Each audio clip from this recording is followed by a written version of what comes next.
Didik TV KPM. Oleh kerana kita fokus kepada dua, alhamdulillah kepada dua. Ya. Okey, kita lihat dulu apakah yang dikatakan dengan definisi autonomi.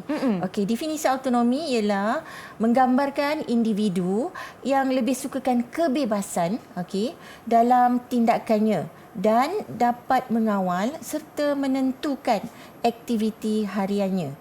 Okey, jadi dalam ITP, bila kita melihat konstruk autonomi, dia akan ada 3 skor, iaitu skor rendah, skor sederhana dan skor tinggi. Okey, supaya kita boleh lihat murid kita di mana.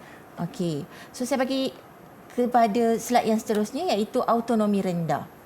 Autonomi rendah skor antara 1 hingga 30%. Okey. Bagaimanakah murid yang dikatakan autonomi rendah? Mereka lebih suka menerima arahan, ditunggu arahan cikgu, ditunggu arahan ketua tingkatan. Okey, akur kepada peraturan. Walaupun dia rajin menunggu, tapi bukanlah dia tak ikut peraturan. Ya. Okey, dia ikut peraturan. Kalau cikgu kata beratur pergi makmal, dia beratur pergi makmal. Okey. Dan dia juga mempunyai sikap kebergantungan yang tinggi. Bergantung kepada siapa?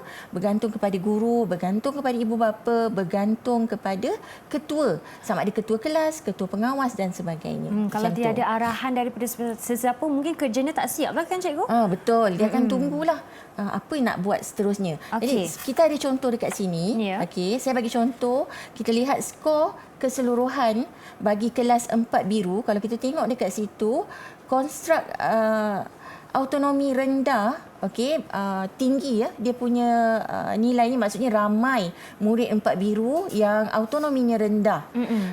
Dan autonomi tinggi dia sedikit sahaja. So apa jadi pada murid ini? Apa jadi pada kelas 4 biru yang beginilah autonominya? Okey, apa yang jadi pada mereka adalah mereka ini akan bergantunglah kepada guru, kepada ketua tingkatan. Mereka kelas ni akan jadi agak pasif. Ya. Okey, dia akan jadi agak pasif. Sebab tak ada orang yang betul-betul berani nak buat keputusan. Kalau ada yang berani pun tak ramai. Betul. Okey, tapi kalau kita nak kaitkan kepada kejaya pula, Syafiqah, apakah agaknya bidang kejaya yang sesuai dengan murid yang berautonomi rendah? Apakah hala tuju mereka? Okey, kalau kita tengok, boleh kita katakan bahawa pekerjaan dalam badan beruniform. Ya. Okey, sebab mereka ni biasanya perlu mendengar arahan ketua. Okey, patuh kepada ketua dan tak kisah diberi arahan yang banyak. Ya. Okey, dia selesa dengan arahan. Boleh menerima arahan, tapi kalau tak ada arahan, dia jadi tak tahulah apa nak buat. Pasif lah seperti cikgu sebutkan. Betul. Dan juga pekerjaan-pekerjaan dalam bidang badan sokongan. Okey, contohnya kita punya kerani sekolah ataupun pembantu eksekutif. Ya. Okey, sebab dia perlu ikut apa yang eksekutif minta, apa yang bos minta. Okey, kalau dia ada idea sendiri pun dia akan bincang dulu dengan bos, dia akan tunjuk dulu kepada eksekutif dia. Okey. Seterusnya bagi autonomi sederhana, okey. Bagaimanakah sikap murid yang berautonomi sederhana? Skornya adalah antara 40 ke 60%. Okey, sederhana dari segi keakuran, ada masa dia akur, ada masa dia tak akur, Syafiqah. Okey, dan juga sederhana dari segi mengawal kebebasan. Mungkin dia tahu kawal, mungkin dia tak tahu kawal, mungkin dia nak kawal ataupun tak nak kawal.